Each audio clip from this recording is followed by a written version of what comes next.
हस्ती दुनिया में है कहाँ, नहीं मिलेगा बदल चाहे ढूंढ ले सारा जहां। माँ जैसी हस्ती दुनिया में है कहाँ, नहीं मिलेगा बदल चाहे ढूंढ ले सारा जहां। शफ़क़त भरा तेरा चेहरा, छलके मोहब्बत का जज्बा, कायम रहे साया तेरा, कदमों में है जन्नत का पता। हर दुख को खुद सहा मेरे लिए तूने।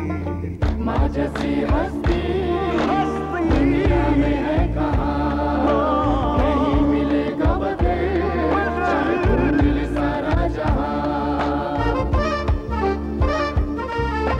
जब भी वो दिन याद आते हैं आंखें मेरी भर आती हैं कि मेरे सुख की खातिर तूने इतनी रातें जागी हैं। गुस्सा था जिन आंखों में वही मेरी याद में रोई है। जो अर्ज़ है तेरी मोहब्बत का क्या कर पाएंगे हम वो अदा। हर दुख को खुद सहा मेरे लिए तूने। माँ जैसी हस्ती दुनिया में है कहाँ, नहीं मिलेगा बदल चाहे ढूंढ ले सारा जहां।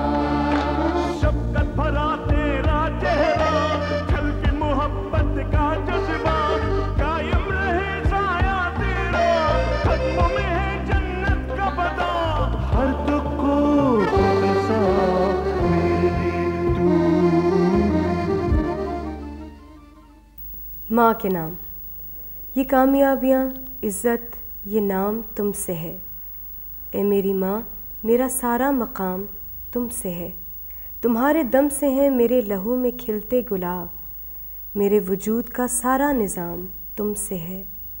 कहाँ बिसाते जहाँ और मैं कमसिनो नादां, ये मेरी जीत का सब एहतमाम तुमसे है। जहाँ जहाँ है मेरी दुश्मनी सबब मैं हूँ, जहाँ जहाँ है मेरा एहतराम तुमसे है। आज के इस बहुत ख़ास प्रोग्राम का ये पहला नजराना ही कहूँगी, जो मेरी तरफ़ से तमाम माँओं के लिए भी है, लेकिन दरअसल लिखा वसी शाह ने है, जिनसे आज हम आपकी मुलाकात भी करवाएंगे, सितारे जिनके दम से हैं में। लेकिन सबसे पहले हस्बे रिवायत आपकी मुलाकात एक माँ से, माँ तुझे सलाम में, और फिर आपसे मुलाकात आपके शहर में।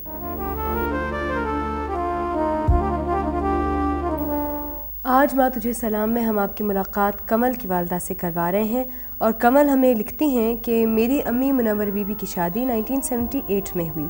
हम 5 बहन भाई हैं और हम बहनों में सबसे छोटी सुबीता एक मौजज़ा है। मेडिकल हिस्ट्री में शायद पाकिस्तान में ऐसा कोई और केस ना हो। जब वो चंद महीने की थी तो हमें पता चला कि उसके दिल में 2 सुराख हैं, इसलिए उसके सुराखों में स्टिचेस नहीं लगाए जा सकते थे, और जो इलाज बताया गया वो सिर्फ बैरून मुल्क ही मुमकिन था, जिसके लिए एक बहुत बड़ी रकम दरकार थी। उस वक्त से आज तक अम्मी ये रकम जोड़ने की कोशिश कर रही हैं। अम्मी ने उसे किस तरह ज़िंदा रखा है ये हम ही जानते हैं। आज उसकी उम्र 17 साल है और उसके दिल में 18 सुराख हो गए हैं, लेकिन अभी भी अगर आप उसे देखें तो कोई कह नहीं सकता कि उसे इतना बड़ा आर्जा होगा। आजकल उसकी तबीयत बहुत ख़राब रहती है और अम्मी बहुत परेशान रहती हैं। मैं चाहती हूँ कि आप आकर मिलें अम्मी से और देखें कि इतने मुश्किल हालात में भी, जबकि हमारे माली हालात भी बहुत ज़्यादा अच्छे नहीं हैं, अम्मी ने उसका इलाज कैसे कराया है और किस तरह उसे कभी किसी चीज़ की कमी महसूस नहीं होने दी।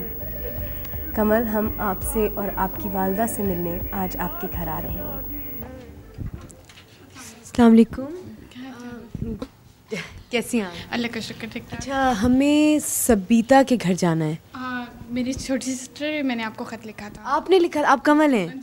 ओके कमल, कैसी हैं आप? अल्लाह का शुक्र, ठीक ठाक। हम आज मिल सकते हैं अम्मी? आ जाइए आप। Thank you so much. अस्सलाम वालेकुम। अच्छा, मेरा नाम सानिया है, हम प्रोग्राम माँ से आए हैं। कमल ने हमें ख़त लिखा था कि हम आपसे आके मिलें, तो मैं कुछ बात कर सकती हूँ? बैठ जाऊँ? आप कमल बैठो। कैसी हैं आप? मैं बिल्कुल ठीक हूँ। और ये भी आपकी बेटी हैं? जी, ये मेरी इनका क्या नाम है? सविता। अच्छा, ये है सविता। कैसी हो सविता? जी। आपने क्यों और कैसे सोचा कि मैं सविता का इलाज करवाऊं? जब ये बहुत छोटी थी तभी आपको इसकी बीमारी के बारे में पता चल गया? डॉक्टर्स ने आपको काफ़ी डिटेल में समझाया होगा कि क्या बीमारी है? जी, जब ये पैदा हुई हैं उसके 20 दिन बाद इनको बुखार चढ़ा है, तो मैं डॉक्टर के यहाँ लेके गई। तो डॉक्टर ने कहा कि शायद इनके हार्ट में कुछ प्रॉब्लम है, तो आप हार्ट स्पेशलिस्ट को इनको मतलब दिखाइए। तो उन्होंने फिर जिस वक्त इको वगैरह की, तो डॉक्टर साहब ने बताया था कि इनके ना छोटे छोटे जो होते हैं काफ़ी तादाद में, जो है ना 2 वॉल्व में सुराख हैं। काफ़ी सारे सुराख? जी, 2 वॉल्व में। डॉक्टर साहब ने मुझे ये समझाया था कि ये ना वो जैसे स्टिच होता है ना, वो नहीं होंगे, इनकी फीलिंग्स होगी। तो आप ये फीलिंग जो होती है वो डॉक्टर, वो सुराख भरने पड़ेंगे। वो फीलिंग जो है वो सिर्फ लंदन में या अमेरिका में होती है, और वो डॉक्टर मेदी करते हैं लंदन में। फ़र्स्ट टाइम मैं अप्लाई किया, उन्होंने कहा आप डॉक्टर से अपॉइंटमेंट लें, डॉक्टर से बात करें। मैंने फिर डॉक्टर से मतलब कॉन्टैक्ट किया, तो उन्होंने अपॉइंटमेंट भेजी कि ठीक है आप बच्ची ले आएँ। तो जिस समय हम बैसी गई तो उन्होंने कहा कि जी इसका 20 लाख जो है आपको जमा करवाना पड़ेगा। 20 लाख रुपए? तो उसका फिर मुझसे मतलब कुछ अरेंज नहीं हो सका ज़्यादा। जो सबसे बड़ी बात है, माँ के लिए औलाद का दुख ही सबसे बहुत बड़ा दुख होता है। और इन्होंने काफ़ी उस पर किया कि काफ़ी आना जाना और फिर इसको लेके करना। फिर कुछ डॉक्टर्स ऐसे होते हैं जो तवज्जो नहीं देते। हमारे मुल्क की सबसे बड़ी ख़राबी ये है कि आप जब तक कोई बड़ी चीज़ ना लेके जाएंगे, यानी कि कोई बड़ी सिफारिश या कोई बड़ा काम या कोई बहुत बड़ा नाम, उस वक्त तक आपके पेशेंट को डील नहीं किया जाता। आपको यहाँ पे उनको हालांकि पता है कि ये पाकिस्तान के बड़े केसों में से एक केस है, लेकिन ये लोग कहते हैं कि क्या है, हम लोग करें, हमें दे दें, आप तजर्बे के लिए हमें दे दें, हम इस पर प्रैक्टिकल करते हैं स्टिच करके। तो फिर हम सारा जितना भी है उसका कम्प्लीटली खुद ही अरेंजमेंट करेंगे। अगर ये बच्ची बच गई तो आप लोगों की किस्मत है। जबकि हमें बाहर से अमेरिका से ये कहा गया था कि ये बिल्कुल भी आप काम मत कराइएगा, क्योंकि अगर इस बच्ची को स्टिच किया गया तो ये अपने पट्ठों से माजूर हो सकती है। ये बताएं कि डॉक्टर्स भी नहीं आपको बता पा रहे कि क्या प्रॉब्लम क्या है, डायग्नोसिस क्या है, दवाइयों के रिएक्शंस हो जाते हैं, उस वक्त आप लोग मतलब परेशानी में क्या करते हैं? फिर उस वक्त आप क्या करती हैं? बस मैं तो अल्लाह से रुजू करती हूँ, और जो मुझसे हो सकता है रूहानी तौर पे इसको पढ़ के पानी वगैरह पिलाती हूँ। अल्लाह का शुक्र है कि खड़ी हो जाती है। हम इसे बिज़ी रखते हैं, या पढ़ो या अपना टीवी देख लिया, बहन भाइयों के साथ अपना हंसती बोलती है, खेलती है। हम इसे ना बिज़ी रखते हैं ताकि ये फील ना करे कि मेरे साथ ये प्रॉब्लम। तो इतने अरसे जो आपने इतनी बहादुरी से, इतनी हिम्मत से, और इस बच्ची की अपनी हिम्मत, और आप सब बहन भाइयों ने जितना साथ इनका दिया है, तो आपको लोगों ने क्या कहा कि भाई ये बच्ची बीमार है, या रिश्तेदारों ने आपका साथ दिया? क्या कहते थे लोग आपको? क्योंकि जब दिल की बीमारी होती है ख़ास तौर पे, उसके बारे में बहुत सारी गलतफहमियां भी होती हैं लोगों को। अब तो रिलेटिव भी यही कहते थे छोड़ दो इसको इसके हाल पे, आप लोग क्या इस पे पैसा लगाते हो, रोज़ इसकी नई से नई एक बीमारी सामने आती है। तो जब आपको पता है कि ये बच्चा ऐसा है, आप इसको अफोर्ड भी नहीं कर सकते कि इसका कंप्लीट ट्रीटमेंट करवा लें आप, तो आप ऐसे करें, इसको रहने दें। अगर मैंने कहा मैं तो एक माँ हूँ ना, मैं तो मरते हुए अपना नहीं देख सकती कि मैं छोड़ दूँ, मैं ही छोड़ दूँ अपना दिल के भी हाँ ये इस बच्ची को रोज़ नई से नई तकलीफ़ पैदा हो रही है, तो ये मतलब इस तरह मरने दूँ, मैं इसे देखती रहूँ। मैं तो आखिरी दम तक मैंने इसका इलाज करवाना चाहिए जैसे भी। अब अगर मैं आपसे पूछूं कि आपकी क्या ख्वाहिश है तो वो क्या हो? मेरी अब सबसे बड़ी ख्वाहिश ये है कि इसका जो बकाया थोड़ा बहुत रह गया हार्ट का प्रॉब्लम, वो इसका सॉल्व हो जाए, और ये अपने मतलब एक नॉर्मल हम लोगों की तरह ये अपने पाँव पे भी खड़ी हो, अपने लिए मतलब पढ़े भी, और अपना सहारा खुद बने अपना आसरा। क्योंकि ये भी यही चाहती है, इसकी भी यही ख्वाहिश है। मुझे दिन रात एक ही बात कहती है कि अम्मी मुझे आप अपने पाँव पे खड़ा ज़रूर करना है, कि मैं किसी की मतलब मोहताज ना हूँ कि मैं ये कहूँ कि मुझे अब फादर भी सपोर्ट करें या आप करें, या मैं किसी बहन मेरे खातिर कल को ये कहे कि जी मैं कर रही हूँ स्ट्रगल जो है अपनी सिस्टर का। बहुत बहुत बहादुर माँ की बहुत बहादुर बच्चियाँ हैं आप, बहुत हिम्मत वाली, और ख़ास तौर पे तुम बहुत हिम्मत वाली। और हम काश कि हम पूरा तुम्हारा सब कुछ इलाज करवा सकते हैं, लेकिन जितना हमारे बस में है ये हमारी तरफ से और हमारी, बल्कि ये और भी लोगों से अपील है कि जो भी जितना भी कर सकता है, अगर आप डॉक्टर हैं, अगर आपके कोई रिसोर्सेज हैं, और अगर आप इनकी मदद कर सकते हैं, अगर आप सविता के इलाज में कुछ मदद कर सकते हैं, प्लीज़ ज़रूर कीजिए। ये हमारी तरफ से एक छोटी सी आपकी ख्वाहिश में आपका साथ देने की कोशिश है। बहुत बहुत शुक्रिया Kanwal, thank you very much, बहुत शुक्रिया, थैंक यू। और खुश रहो अपने नाम से भी ज़्यादा। थैंक यू, खुदा हाफिज़। दोस्तों, इस बहुत अच्छी मुलाकात के बाद लेते हैं एक छोटा सा ब्रेक और मिलते हैं ब्रेक के बाद आपके शहर में।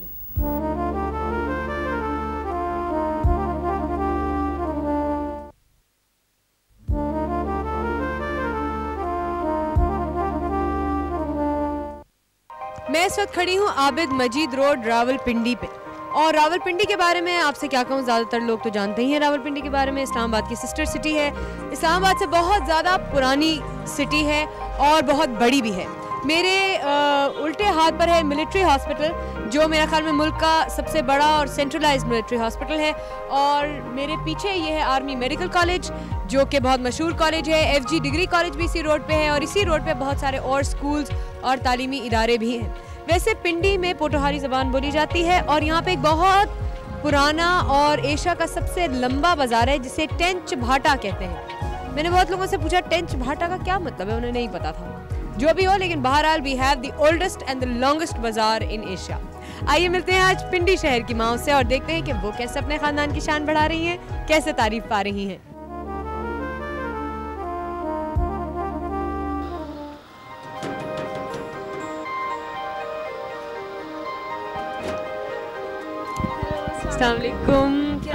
वालेकुम सलाम। कैसी हैं आप? ठीक ठाक। क्या नाम है आपका? Fauzia.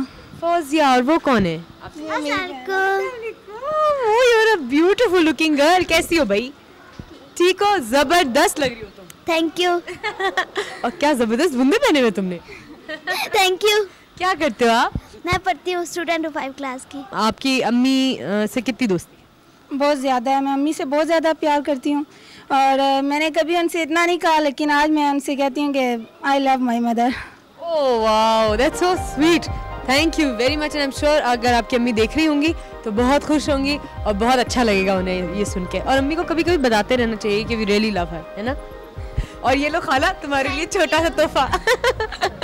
Thank you, thank you, thank you, nice meeting you. खुदा हाफिज़। अस्सलाम वालेकुम। वालेकुम सलाम।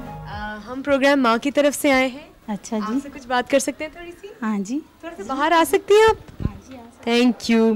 क्या नाम है आपका? मेरा नाम है शाजिया परवीन। शाजिया परवीन। हाँ, अच्छा ये बताइए कि आपके बच्चे? हाँ जी। कितने बच्चे हैं? 3 बेटी हैं मेरी। 3 बेटियां हैं। बेटा नहीं है आपका? बेटा नहीं है। अच्छा ये मुझे बताइए कि सब लोग कहते हैं कि बेटा होना चाहिए, बेटा होना चाहिए, बेटा होना चाहिए। हम ऐसी भी माओं से मिले जिनकी बहुत सारी बेटियां थी, सिर्फ इसलिए कि वो एक बेटा चाहती थी, तो वो बेटियां होती गई उनकी। लेकिन आपके ख्याल में बेटा होना कोई ज़रूरी होता है? हम तो बहुत खुश हैं कि अल्लाह ताला ने बहुत रहमत की है, हमारी बेटी है, तो बस हम खुश हैं। ज़रूर, ये आपके लिए छोटा सा तोहफा हमारी तरफ से। थैंक यू, बहुत बहुत शुक्रिया। खुदा हाफिज़। अस्सलाम वालेकुम। आपका नाम क्या है? मेरा नाम नौरीन है। नौरीन, आप कहाँ की रहने वाली हैं? यहीं की? नहीं, हम जेहलम के रहने वाले। आप जेहलम के रहने वाले? जेहलम से आप ये पिंडी आके रही हैं? हाँ जी, पिंडी। अच्छा, तो तालीम हासिल करने के लिए जेहलम से यहाँ आना पड़ा? जी बिल्कुल। कि वहाँ अपॉर्चुनिटी नहीं? वहाँ पे है, लेकिन वहाँ पे वो तो नहीं है ना जो यहाँ पे ज़्यादा सहूलियात हैं। जैसे हम तालीम का निज़ाम बेहतर? हाँ जी, जैसे मैं अब फौजी फाउंडेशन से B.Ed कर रही हूँ, तो अब वहाँ पे तो B.Ed के लिए कोई कॉलेज नहीं है। दैट्स लवली, ज़बरदस्त बात है। ये आपके लिए एक छोटा सा तोहफा है हमारी तरफ से, एंड इंशाल्लाह you will do some very good work in Jhelum. Thank you. खुदा हाफिज़।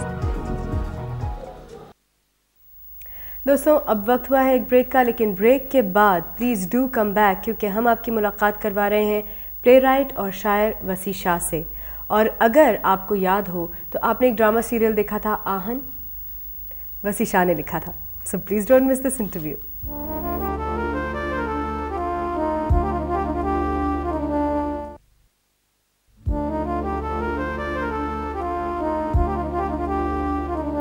दोस्तों, प्रोग्राम के शुरू में मैंने आपसे वादा किया था और आपको उनकी नज़्म भी सुनाई थी।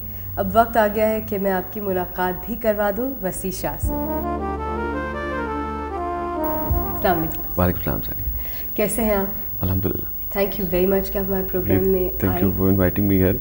and really I feel honored to be here. Thank you so much.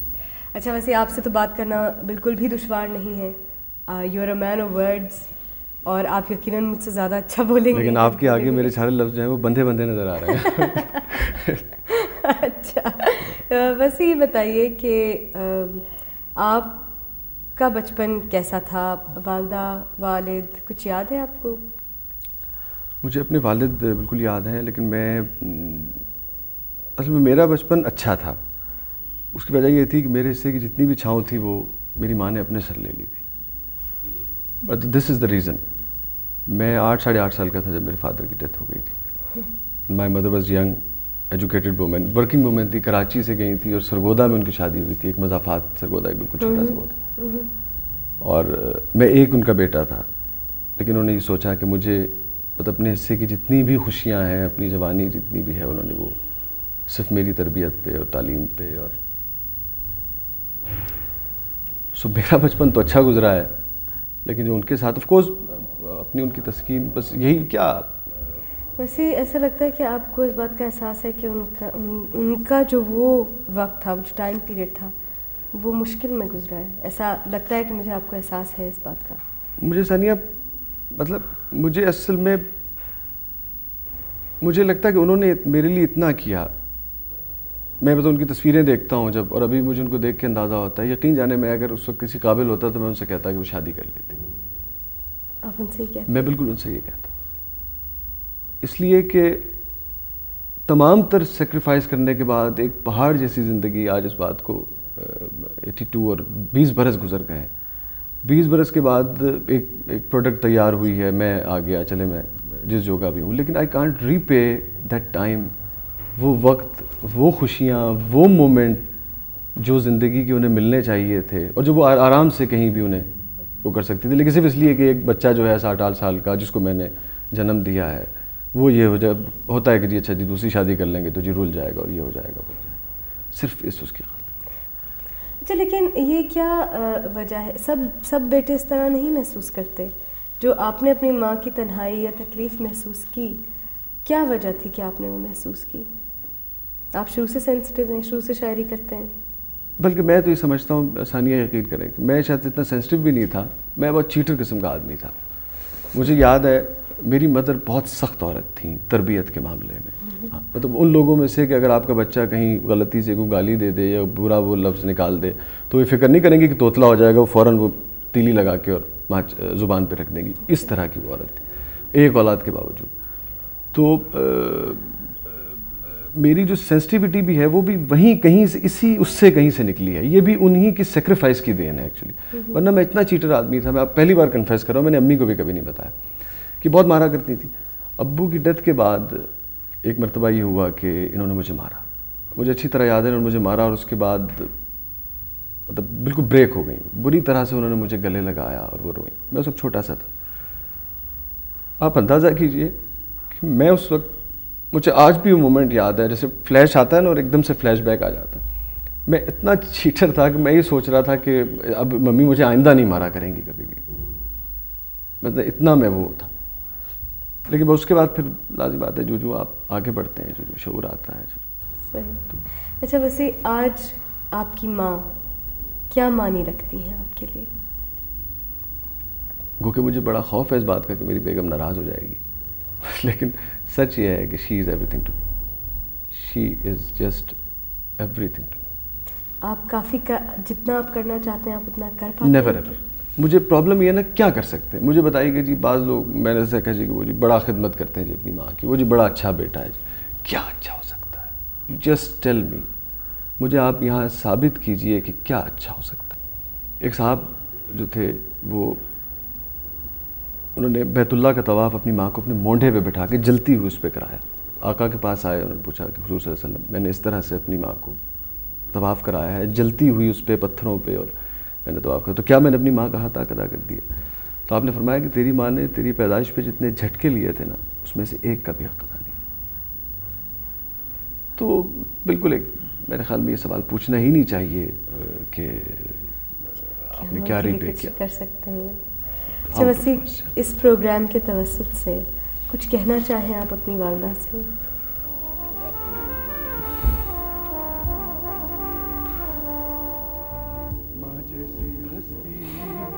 मैं बस यही कहना चाहूँगा,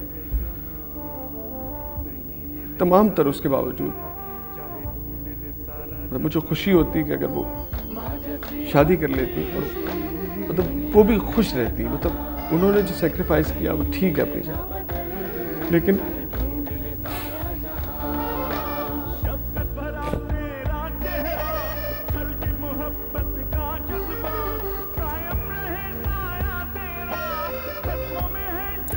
वैसे वक्त तो वापस नहीं ले जा सकता कोई भी, और जो हो चुका उसे